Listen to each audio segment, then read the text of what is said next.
நகரத்தின் பரபரப்பான அந்த சாலை நள்ளிரவு 1 மணியை கடந்ததும் முற்றிலும் அமைதியாகியிருந்தது. பகலெல்லாம் வாகனங்களின் சத்தத்தாலும் மனிதர்களின் அவசர ஓட்டத்தாலும் திணறிய அந்த சாலை இப்போது இருளின் மடியில் ஓய்வெடுத்து கொண்டிருந்தது. அவ்வப்போது தூரத்தில் செல்லும் ஓரிரு வாகனங்களின் முகப்பு விளக்குகள் மட்டும் மருந்தகத்தின் கண்ணாடி சுவர்களில் பட்டு தெரித்தன. 24 மணி நேரமும் செயல்படும் மருந்தகம் என்ற மின் விளக்கு பலகை மட்டும் அந்த பகுதியில் தனியாக பிரகாசித்து கொண்டிருந்தது. உள்ளே கவுண்டரின் பின்னால் அமர்ந்திருந்த ஜீவாவின் மனதிற்குள் அமைதி இல்லை. ஒரு பெரும் புயல் வீசிக்கொண்டிருந்தது. அன்று அதிகாலையில் இருந்தே அவனது மருந்தகத்திற்கு பெரிய அளவில் வியாபாரம் எதுவும் நடக்கவில்லை. எப்போதாவது வரும் வாடிக்கையாளர்கள் 10 ரூபாய்க்கோ 20 ரூபாய்க்கோ சில்லறை மருந்துகளை மட்டுமே வாங்கி சென்றனர். ஜீவா தன் முகத்தை 2 கைகளாலும் மூடிக்கொண்டு ஆழ்ந்த சிந்தனையில் மூழ்கினான். அவனது கண்கள் கலங்கியிருந்தன. மனதிற்குள் தங்கை நிலாவின் பள்ளி படிப்பு கட்டணத்தை பற்றிய கவலை மட்டுமே அலைமோதியது. அன்று காலை அவன் வீட்டை விட்டு புறப்படும் போது அவனது அம்மா விடுத்த எச்சரிக்கை அவனது காதுகளில் மீண்டும் மீண்டும் ஒலித்தது. ஜீவா, நிலாவுக்கு ஸ்கூல் ஃபீஸ் கட்ட இன்னைக்கு தான் கடைசி நாள் தம்பி. லேட்டானா ஃபைன் போடுவாங்க. சில சமயம் கிளாஸ்ல வெளியவும் நிற்க வச்சிருவாங்க. நீ பகலா கண் விழிச்சு சேர்த்து வச்சிருக்க பணத்தை பத்திரமா கொண்டு போயிடு. வேற எதுக்கும் செலவு பண்ணிடாத. அம்மாவின் அந்த பதற்றமான குரல் அவனது நெஞ்சை அடைத்தது. தந்தை மறைந்த பிறகு தன் குடும்பத்தின் நிலையை எண்ணி அவன் பல இரவுகள் தூக்கத்தை தொலைத்திருக்கிறான். தங்கை நிலாவின் படிப்பை பாதியிலேயே நிறுத்திவிடக் கூடாது என்பதில் அவன் உறுதியாக இருந்தான். கவுண்டர் மேஜையின் கீழ் இருந்த டிராயரில் தான் சேர்த்து வைத்திருந்த பணத்தை எடுத்து எண்ணி பார்த்தான். இன்னும் கொஞ்சம் பணம் குறைந்தால் நிலாவின் கட்டணத்தை செலுத்த முடியாது.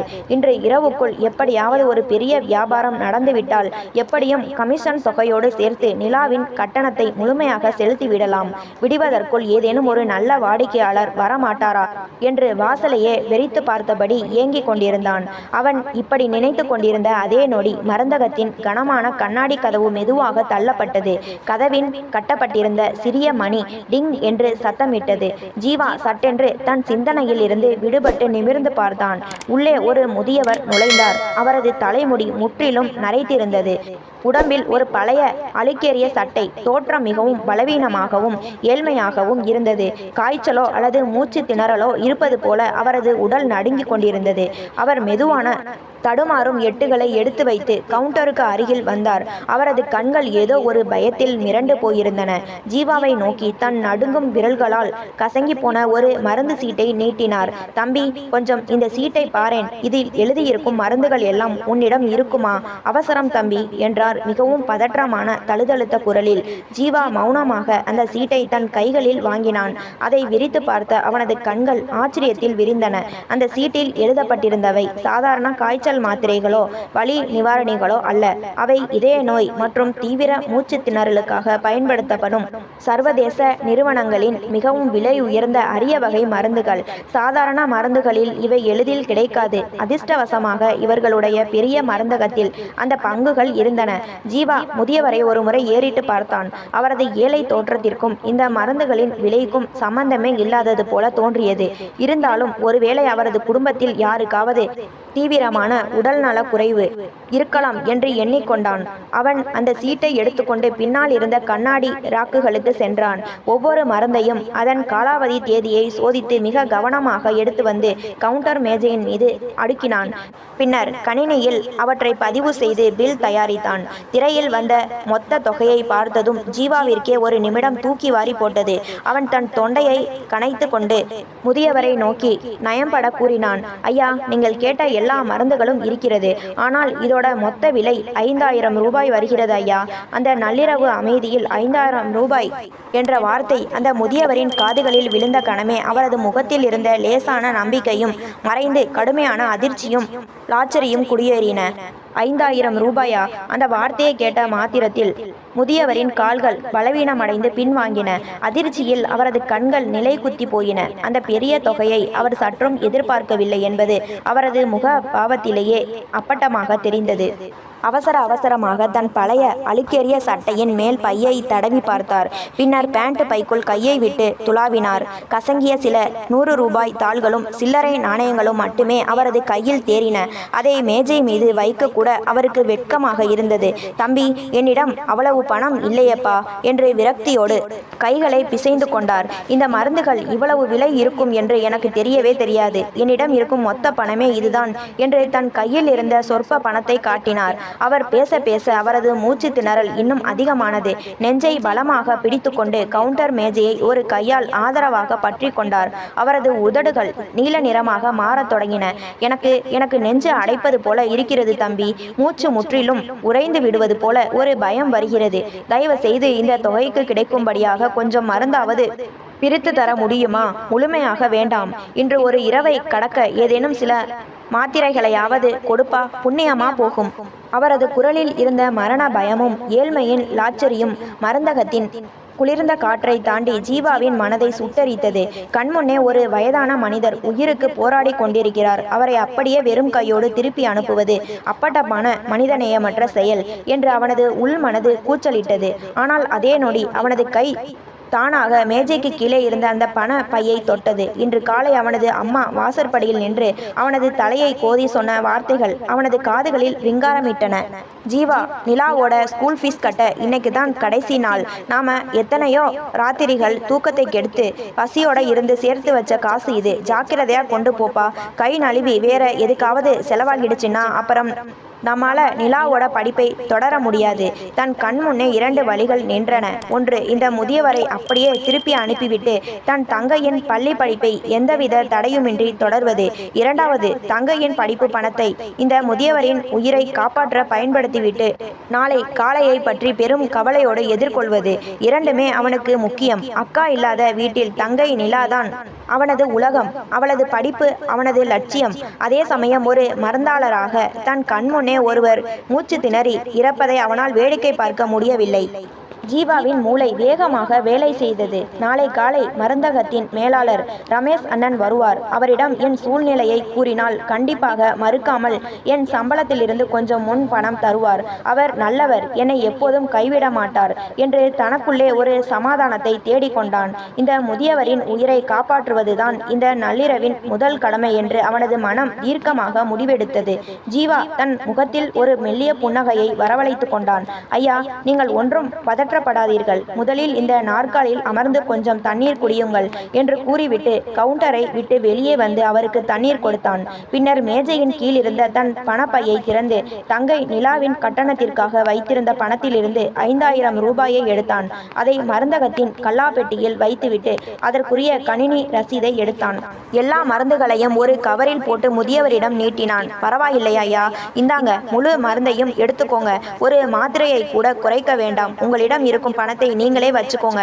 போகும்போது ஆட்டோ செலவுக்கு ஆகும். மீதி பணத்தை என் கை காசுல இருந்து நான் போட்டு பில் பண்ணிட்டேன். நீங்க முதல்ல வீட்டுக்கு போய் மருந்தை சாப்பிட்டு உடம்பை பார்த்துக்கோங்க என்றான் கனிவோடு. அந்த முதியவர் ஜீவாவை ஒரு விசித்திரமான பார்வையோடு பார்த்தார். அவரது கண்களில் கண்ணீர் துளிர்த்தது. இந்த காலத்திலும் ஒரு அந்நியனுக்காக தன் சொந்த பணத்தை கொடுக்கும் இப்படி ஒரு இளைஞனா என்ற வியப்பு அந்த பார்வையில் இருந்தது. அவர் நடுங்கும் கரங்களால் மருந்துகளை வாங்கி கொண்டு ஜீவாவின் கைகளை பற்றி கொண்டார். தம்பி, நீ பல்லாண்டு காலம் நல்லா இருக்கணும்பா. உனக்கும் உன் குடும்பத்துக்கும் எந்த குறையும் வராது என்று மனமாற நெகிழ்ச்சியோடு ஆசிர்வதித்தார். பின்னர் மெதுவான எட்டுகளை எடுத்து வைத்து மருந்தகத்தின் கனமான கண்ணாடி கதவை தள்ளிக்கொண்டு வெளி உலக இருளுக்குள் சென்றார். ஜீவா ஒரு நிம்மதி பெருமூச்சு விட்டான். பணம் கைவிட்டு போனாலும் ஒரு மனிதனின் உயிரை காப்பாற்றிய திருப்தி அவனது முகத்தில் பிரகாசித்தது. ஆனால் அந்த திருப்தி அடுத்த சில நிமிடங்களில் ஒரு பேரடியாக மாறப்போகிறது என்பதை அவன் அறியவில்லை.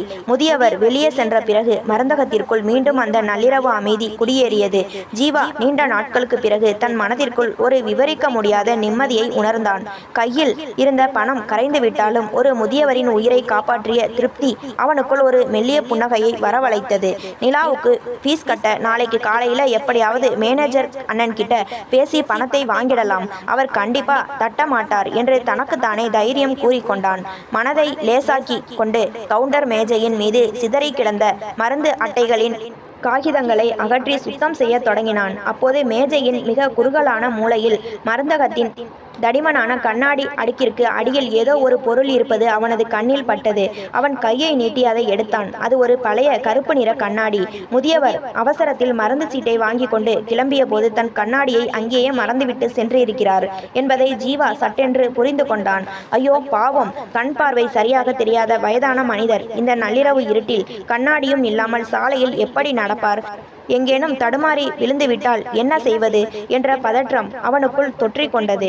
ஜீவா ஒரு நொடியும் தாமதிக்கவில்லை. அந்த கண்ணாடியை தன் கையில் இறுக்கமாக பற்றி கொண்டு கவுண்டரை விட்டு பாய்ந்து வெளியே வந்தான். மருந்தகத்தின் கனமான பெரிய கண்ணாடி கதவை தள்ளி கொண்டு இருண்ட அந்த நள்ளிரவு சாலையில் அவசரமாக ஓடினான். ஐயா பெரியவரே, கொஞ்சம் நில்லுங்க, உங்க கண்ணாடியை விட்டுட்டு போயிட்டீங்க என்று சத்தமிட்டபடியே நாலாபுறமும் தேடினான். ஆனால் சாலையில் அவன் கண்ட காட்சி அவனது கால்களை அப்படியே தரையோடு சேர்த்து உறைந்து போக செய்தது. ஓடிய வேகத்தில் மூச்சுரைத்து கொண்டிருந்த அவனது தொண்டை அப்படியே வறண்டு போனது. கையில் இருந்த முதியவரின் கண்ணாடி நழுவி கீழே விழுவதற்குள் அவனது விரல்கள் அதை அதிர்ச்சியில் இன்னும் இறுக்கமாக பற்றின. மருந்தகத்தில் இருந்து சில அடிகள் தள்ளி தெரு விளக்கின் வெளிச்சத்திற்கு அப்பாற்பட்ட ஒரு இருண்ட நிழலில் ஒரு பிரம்மாண்டமான கார் நின்று கொண்டிருந்தது. அது சாதாரண கார் அல்ல, பல கோடிகள் மதிப்புள்ள பளபளக்கும் கருப்பு நிற லேண்ட் குரூசர் ஆடம்பர சொகுசு கார். மருந்தகத்திற்குள் ஏழை போலவும் கையில் பணமில்லாத அனாதை போலவும் நடித்து ஜீவாவின் கைகளை பிடித்து கண்ணீர் மல்க ஆசீர்வதித்த அதே முதியவர் இப்போது மிக இயல்பாக எந்தவித மூச்சு திணறலோ பலவீனமோ இல்லாமல் நிமிர்ந்த நடையுடன் அந்த காரை நோக்கி சென்று கொண்டிருந்தார். அவரது உடல் அமைப்பில் இப்போது எந்த நடுக்கமும் இல்லை. கார் அருகில் சென்றதும் அதன் பின் இருக்கையின் கதவை அவரே கம்பீரமாக திறந்து மிகவும் சொகுசான அதிகார தோரணையில் உள்ளே அமர்ந்தார். கதவு டக்கென்ற கனமான சத்தத்துடன் மூடியது. அடுத்த கணமே அந்த பிரம்மாண்டமான காரின் இன்ஜின் ஒரு கம்பீரமான கனத்த சத்தத்துடன் கர்ஜித்து ஸ்டார்ட் ஆனது. ஜீவா இன்னும் அந்த அதிர்ச்சியிலிருந்து மீளவில்லை. யார் இவர்?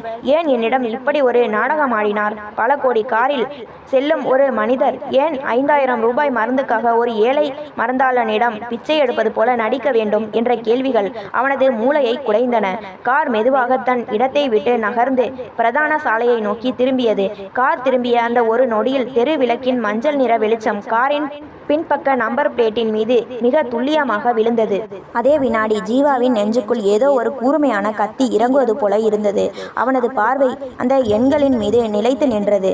அந்த எழுத்துக்களையும் அதை தொடர்ந்து வந்த அந்த 4 எண்களையும் பார்த்த கணத்தில் ஜீவாவிற்கு சுற்றி இருந்த உலகமே தலைகீழாக சுற்றுவது போல இருந்தது. அவனது தொண்டைக்குள் மூச்சுக்காற்று அப்படியே அடைத்து கொண்டது. அவனது உடல் ஒரு கடுமையான குளிர்கால புயலில் சிக்கிய காய்ந்த இலையை போல நடுங்க தொடங்கியது. அவனது நினைவலைகள் அப்படியே பின்னோக்கி ஓடின. இரத்தமும் கண்ணீரும் நிறைந்த அவனது ஒட்டுமொத்த குடும்பத்தின் நிம்மதியையும் அளித்த அந்த இருண்ட இரவு அவனது கண்முனே வந்து நின்றது. இந்த எண், இந்த காரா? என்னால் இதை வாழ்நாளில் மறக்கவே முடியாதே. கடந்த 4 வருடங்களாக என் அக்கா ஆதிராவின் மரணத்திற்கு நீதி கேட்டு நான் எந்த காரை தேடி அலைந்தேனோ, எந்த கார் என்னை போலீசிடம் சொல்லி என் தொண்டை வறண்டதோ அதே கார், அதே எண். ஜீவாவின் கண்கள் கோபத்திலும் அதிர்ச்சியிலும் சிவந்தன. அவனது நெஞ்சுக்குள் பழிவாங்கும் நெருப்பு மலமளவென்று எரிய தொடங்கியது. தான் யாருக்கு தன் தங்கையின் படிப்பு பணத்தை எடுத்து கொடுத்து உயிர் பிச்சை அளித்தேனோ அவன்தான் தன் அக்காவின் கொலையாளி என்பதை அவனால் நம்பவே முடியவில்லை. நள்ளிரவின் அந்த வெறிச்சோடிய சாலையின் கருப்பு நிற லேண்ட் குரூசர் கார் இருளுக்குள் மறைந்து செல்வதையே விரித்து பார்த்தபடி ஜீவா சிலையாக நின்றிருந்தான். அவனது கையில் இருந்த முதியவரின் கண்ணாடி இப்போது ஒரு சாதாரண பொருள் அல்ல. அது அவனது அக்கா ஆதிராவின் மரண ரகசியத்தை அவிழ்க்க போகும் முதல் சாவி என்பதை அவன் உணர்ந்தான். நான் யாருக்கு உயிர் பிச்சை கொடுத்தேனோ, என் தங்கையின் படிப்பு பணத்தையே எடுத்து யாருடைய உயிரை காப்பாற்றினேனோ அவன்தான் என் அக்கா ஆதிராவின் உயிரை பறித்த கொடூர கொலையாளியா? நள்ளிரவின் அந்த நிசப்தமான சாலையில் ஜீவாவின் மரணத்திற்குள் இந்த ஒற்றை கேள்வி ஒரு பயங்கரமான சூறாவளியை போல சுழன்றடித்தது. அவனது கால்கள் தள்ளாடின. சுற்றியிருந்த இருள் அவனை கழுத்தை நெரிப்பது போல இருந்தது. கடந்த 4 ஆண்டுகளாக தன் குடும்பத்தின் நிம்மதியையும் ஒட்டுமொத்த சந்தோஷத்தையும் ஒரே இரவில் சுக்குநூறாக உடைத்தெறிந்த அந்த சொகுசு காரையும் அதன் உரிமையாளரையும் தேடித்தான் ஜீவாவும் அவனது அம்மாவும் அலைந்து கொண்டிருந்தனர். அந்த துரதிருஷ்டவசமான இரவின் ஒவ்வொரு நொடியும் ஜீவாவின் மூளையில் ஆழமாக பதிந்திருந்தது. 4 ஆண்டுகளுக்கு முன்பு 2022ஆம் ஆண்டின் அந்த ஒரு குறிப்பிட்ட இரவு. அப்போது ஜீவா 12ஆம் வகுப்பு படித்து கொண்டிருந்தான். அவனது வீடு ஒரு சிறிய தெருவின் 2வது மாடியில் இருந்தது.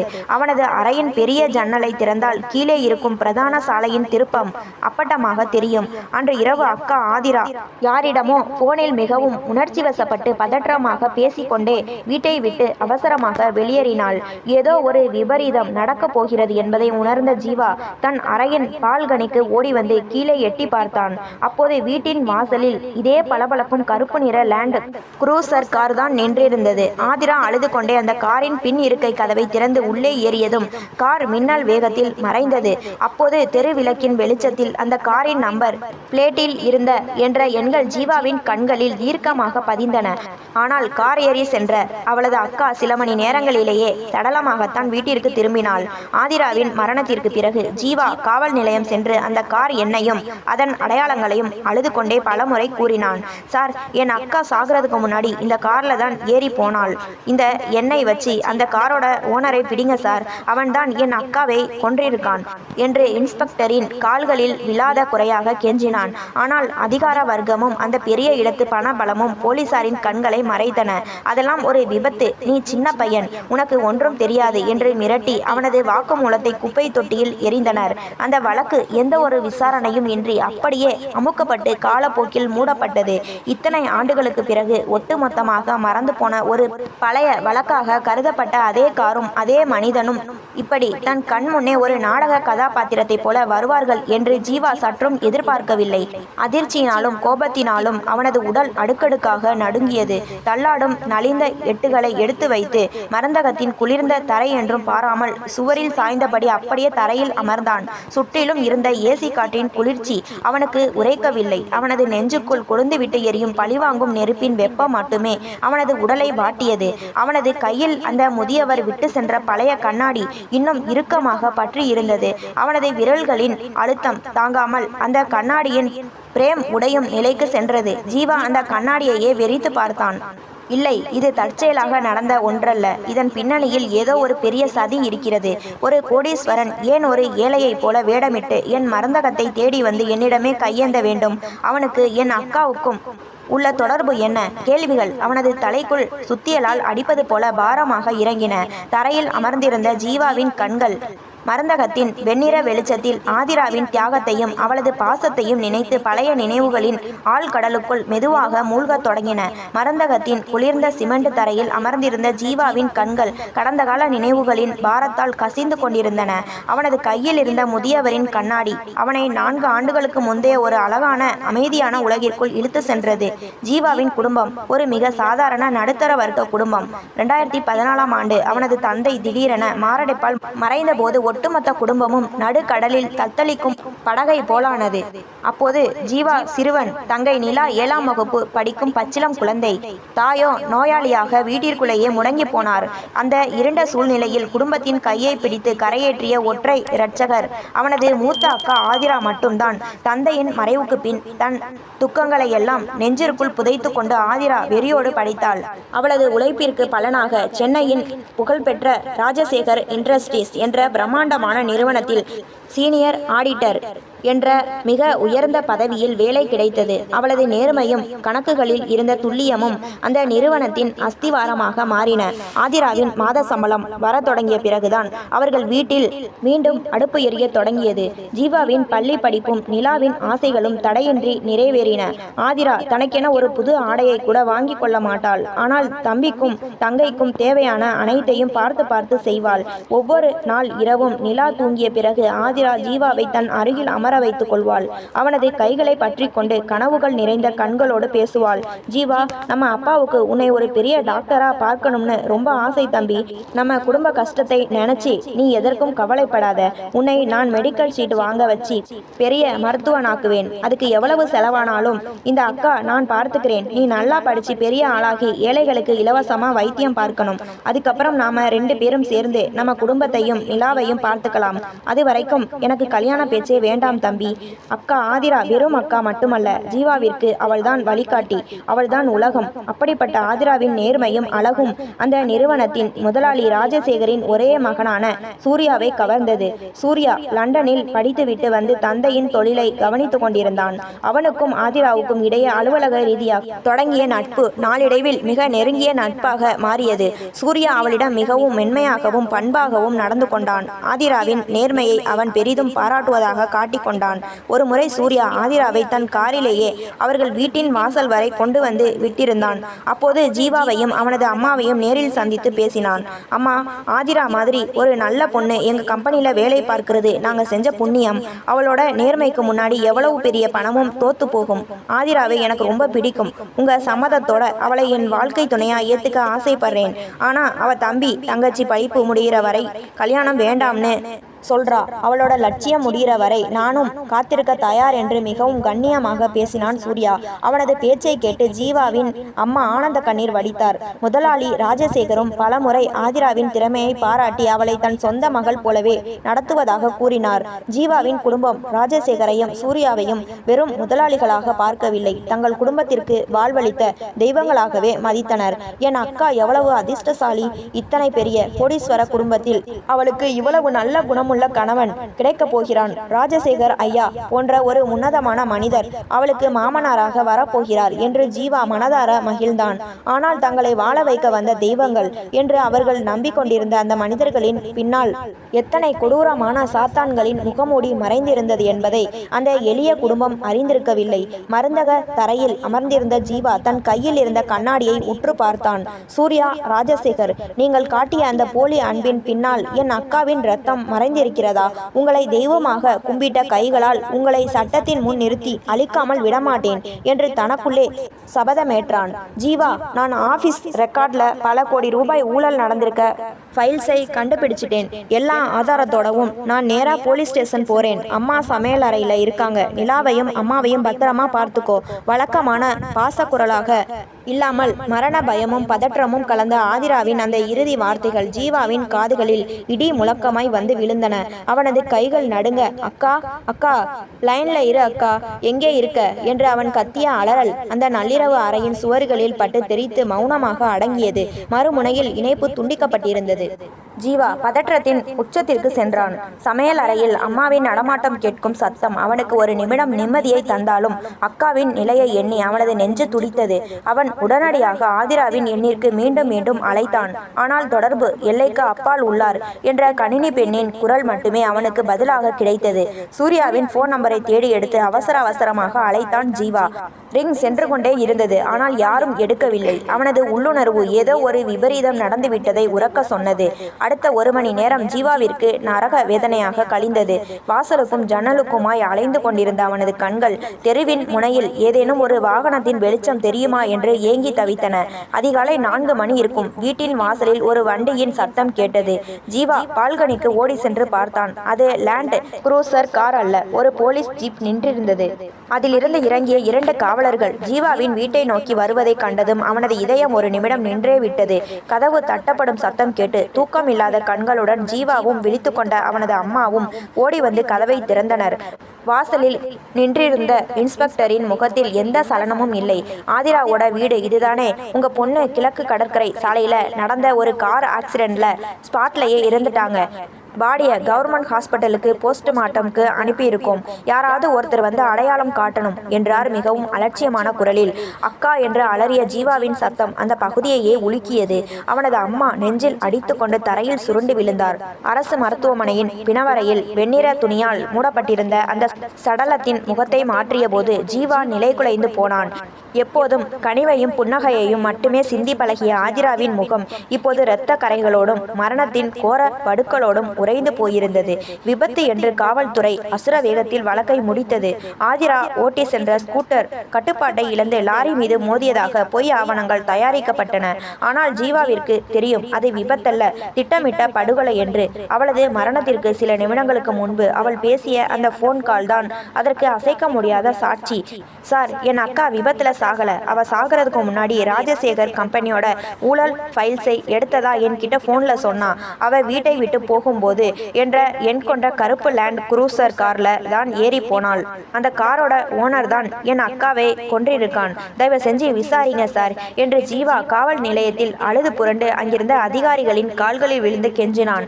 ஆனால் ராஜசேகர் இண்டஸ்ட்ரீஸின் பண பலமும் அரசியல் செல்வாக்கும் காவல்துறையின் வாயை அடைத்திருந்தன.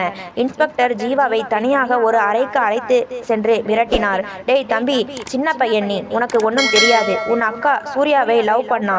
அந்த ஏமாற்றத்துல அவ தற்கொலை பண்ணிக்க போய் விபத்துல மாட்டிக்கிட்டா. இல்லாத காரையும் நம்பரையும் சொல்லிட்டு அலைஞ்ச உன்னையும் உன் குடும்பத்தையும் கஞ்சா கேஸ்ல உள்ள தள்ளிடுவேன், ஜாக்கிரதை. பேசாம பாடியை வாங்கிக்கிட்டு போய் காரியத்தை பாரு என்று அவனது சட்டையை பிடித்து உலுக்கி அவனது வாக்குமூலத்தை அப்படியே குப்பை தொட்டியில் எறிந்தார்.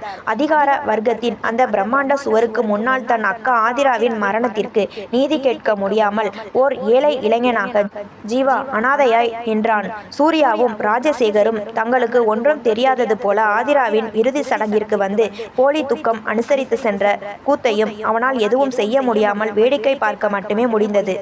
அந்த துரோகத்தின் வடு அவனது நெஞ்சில் ஆறாத ரணமாக தங்கி போனது. இப்போது 4 ஆண்டுகளுக்கு பிறகு மருந்தக தரையில் அமர்ந்திருந்த ஜீவா மெதுவாக எழுந்தான். அவனது கண்கள் இப்போது அளவில்லை, மாறாக அதில் ஒரு புதிய வேட்கையும் ஆக்ரோசமும் பளபளத்தன. கையில் இருந்த முதியவரின் அந்த பழைய கண்ணாடியை உற்று பார்த்தான். ராஜசேகர் இண்டஸ்ட்ரீஸ் அதிபரான அந்த பெரிய மனிதர் ராஜசேகர் தான் இன்று நள்ளிரவில் தன் கண் முன்னே ஒரு பரதேசியைப் போல நடித்து தன்னிடம் உயிர் பிச்சை வாங்கி சென்றிருக்கிறார் என்பதை அவனால் இப்போது மிக துல்லிய புரிந்து கொள்ள முடிந்தது.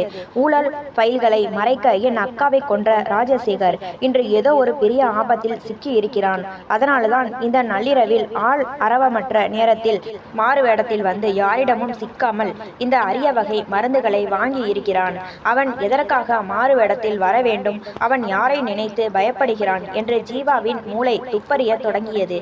அவன் கவுண்டர் மேஜையின் மீது இருந்த அந்த கசங்கிய மருந்து சீட்டை மீண்டும் எடுத்து பார்த்தான். அதில் கீழே மருத்துவரின் கையெழுத்திற்கு அருகில் ஒரு சிறிய குறிப்பிட்ட மருத்துவமனையின் குறியீடும் ஒரு விசித்திரமான குறிப்பும் எழுதப்பட்டிருந்தது. அந்த சீட்டை உற்று பார்த்த ஜீவாவிற்கு ஆதிராவின் கொலையாளிகளை சட்டத்தின் முன் நிறுத்தப் போகும் அந்த பாதையின் முதல் புள்ளி அப்பட்டமாக தெரிந்தது. அதிகாலை குளிரையும் மீறி ஜீவாவின் நெஞ்சுக்குள் எரியும் பழிவாங்கும் நெருப்பு அவனது உடலை தகித்து கொண்டிருந்தது. மருந்தகத்தின் மேஜை மீது கிடந்த அந்த மருந்து சீட்டை பார்த்து கொண்டிருந்த அவனது நினைவுகள் 4 ஆண்டுகளுக்கு முன்பு அவனது ஒட்டுமொத்த வாழ்க்கையையும் தலைகீழாய் மாற்றிய அந்த துரதிருஷ்டவசமான காலை பொழுதிற்குள் மீண்டும் அழைத்து சென்றன. அக்கா ஆதிராவிடம் இருந்து வந்த அந்த இறுதி போன் அழைப்பிற்கு பிறகு ஜீவா ஒரு நொடி கூட கண் அயரவில்லை. விடிந்தும் விடியாத அந்த அதிகாலை பொழுதில் அவர்கள் வீட்டு வாசலில் வந்து நின்றது ஒரு போலீஸ் ஜீப். இன்ஸ்பெக்டரின் முகத்தில் எந்தவித சலனமும் இல்லை, மாறாக ஒருவித ஒவ்வாத அவசரம் தெரிந்தது. மருந்தகத்தின் குளிர்ந்த மேஜை மீது கிடந்த அந்த மருந்து சீட்டை கைகளில் எடுத்த ஜீவாவின் விரல்கள் கோபத்திலும் அதிர்ச்சியிலும் நடுங்கின. 4 ஆண்டுகளுக்கு முன்பு இதே போல ஒரு விடியற் காலையில்தான் அந்த இன்ஸ்பெக்டர் அவனது வீட்டு வாசலில் வந்து நின்றார். ஆதிராவோட தம்பி நீதானே? கிழக்கு கடற்கரை சாலையில ஒரு கார் ஆக்சிடென்ட், உன் அக்கா ஸ்பாட்லேயே இறந்துட்டா என்று அவர் மிக சாதாரணமாக சொல்லிவிட்டு சென்ற அந்த வார்த்தைகள் ஜீவாவின் காதுகளில் இப்போது ரிங்காரமிட்டன. அன்று அரசு மருத்துவமனையின் பிணவரையில் அக்கா ஆதிராவின் உறைந்த உடலை பார்த்து கதறிய போது இன்ஸ்பெக்டர் அவனது சட்டையை பிடித்து மிரட்டியது நினைவுக்கு வந்தது.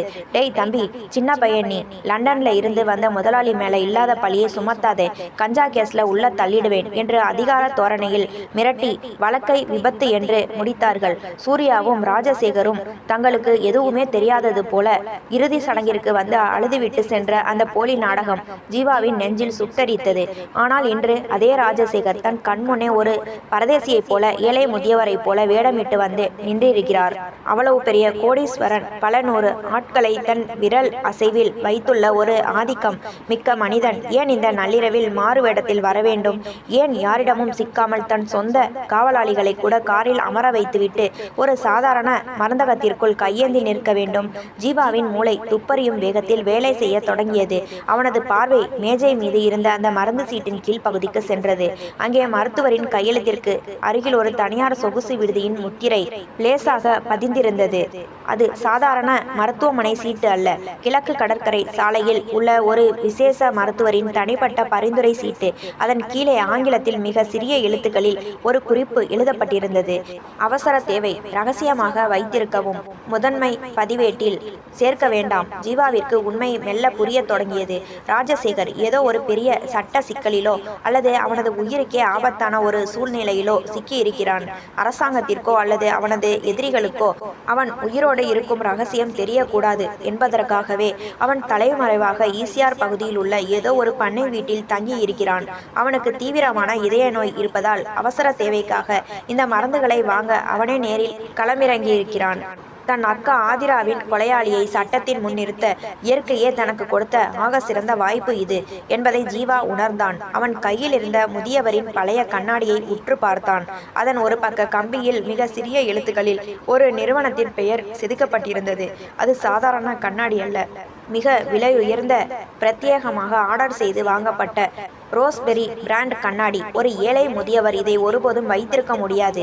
ராஜசேகர், அன்று என் அக்கா உங்களிடம் உள்ள ஊழல் ஃபைல்களை ஆதாரமாக எடுத்துக்கொண்டு போலீஸுக்கு செல்ல முயன்ற போது அவளை விபத்து என்ற பெயரில் கொன்றீர்கள். இன்று அதே ஊழல் அல்லது ஏதோ ஒரு துரோகம் உங்களை துரத்துகிறது. நான் உங்களுக்கு கொடுத்தது உயிர் பிச்சை அல்ல, என் அக்காவுக்கான நீதியை தேட நீங்கள் எனக்கு கொடுத்திருக்கும் இறுதி சாவி. ஜீவா தன் அலைபேசியை எடுத்தான். அவனது மருந்தகத்தின் கணினியில் அந்த மருந்து சீட்டை எழுதிய மருத்துவரின் பதிவு எண்ணை வைத்து தேடினான்.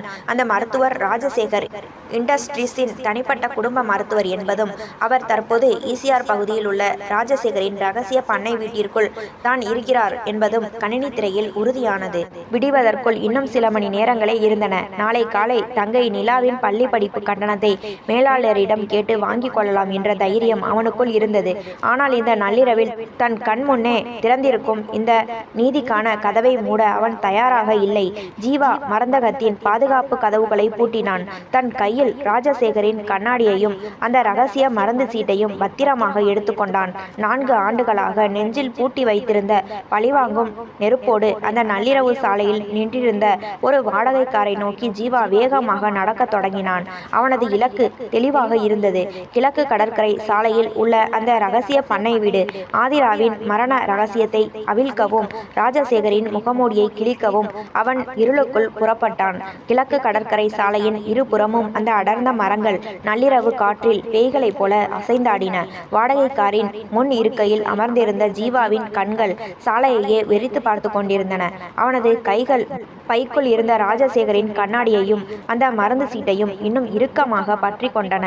தம்பி, ஈசிஆர்ல நீங்க சொன்ன ரிசார்ட் ஏரியா வந்துடுச்சு. ஆனா இந்த நள்ளிரவுல இங்க யாருமே இருக்க மாட்டாங்களே, இங்கதான் போகணுமா என்று டிரைவர் சந்தேகமாக கேட்டார். ஆமாண்ணே, அங்க ஒரு பண்ணை வீடு இருக்கு, அவசரமா ஒருத்தரை பார்க்கணும், வண்டியை தூரமாகவே நிறுத்திடுங்க என்றான் ஜீவா. குரலில் நடுக்கம் மறைந்து ஒரு தீர்க்கமான அமைதி குடியேறியிருந்தது. காரை விட்டு இறங்கிய ஜீவா அந்த பெருங்கடலின் அலை ஓசைக்கு நடுவே அடர்ந்த மரங்களுக்கு பின்னால் மறைந்திருந்த அந்த பிரம்மாண்ட பண்ணை வீட்டை நோக்கி திருட்டுத்தனமாக நடந்தான். வாசலில் அதே கருப்பு நிற லேண்ட் குரூசர் கார் நின்றிருந்தது. ஆனால் வழக்கமாக இருக்கும் துப்பாக்கி ஏந்திய பாதுகாவலர்கள் யாரும் அங்கே இல்லை. ஒட்டுமொத்த இடமும் ஒரு சுடுகாட்டின் அமைதியுடன் காணப்பட்டது. சுற்றுச்சுவரை ஒட்டியிருந்த ஒரு மரத்தின் வழியை ஏறி ஜீவா பண்ணை வீட்டின் வளாகத்திற்குள் குதித்தான். வீட்டின் பின்புற கண்ணாடி ஜன்னல் வழியே உள்ளே பார்த்த அவனது கண்கள் அதிர்ச்சியில் விரிந்தன. உள்ளே மருந்தகத்தில் ஏழையைப் போல நடித்த அதே ராஜசேகர் இப்போது பட்டு வேட்டி சட்டையுடன் ஒரு நாற்காலியில் அமர்ந்திருந்தார். ஆனால் அவரது முகம் பயத்தால் வெளுத்து போயிருந்தது. அவருக்கு முன்னால் கையில் ஒரு ரிவால்வர் துப்பாக்கியுடன் நின்று கொண்டிருந்தது வேறு யாருமல்ல, அவரது சொந்த மகன் சூர்யா. அப்பா, இனியும் இந்த நாடகத்தை என்னால் தொடர முடியாது. லண்டன்ல நான் பண்ணின லாஸ் எல்லாத்தையும் மறைக்க கம்பெனியோட 500 கோடி ரூபாய் பணத்தை மாத்தினது உங்களுக்கு தெரிஞ்சிடுச்சு. 4 வருஷத்துக்கு முன்னாடி இதை ஆதிரா கண்டுபிடிச்சப்ப அவளை கொன்னு விபத்துன்னு ஜோடிச்சதும் இதே சூர்யாதான்னு உங்களுக்கு இப்ப தெரிஞ்சிடுச்சு. உங்களை உயிரோட விட்டா என்னை போலீஸ்ல காட்டி கொடுத்துடுவீங்க என்று சூர்யா கத்தினான். அவனது கண்கள் வெறி பிடித்திருந்தன. ராஜசேகர் தன் நெஞ்சை பிடித்து கொண்டு, சூர்யா, நான் உன்னோட அப்பாடா. ஆதிரா என் சொந்த மகள் மாதிரி வளர்த்தவ.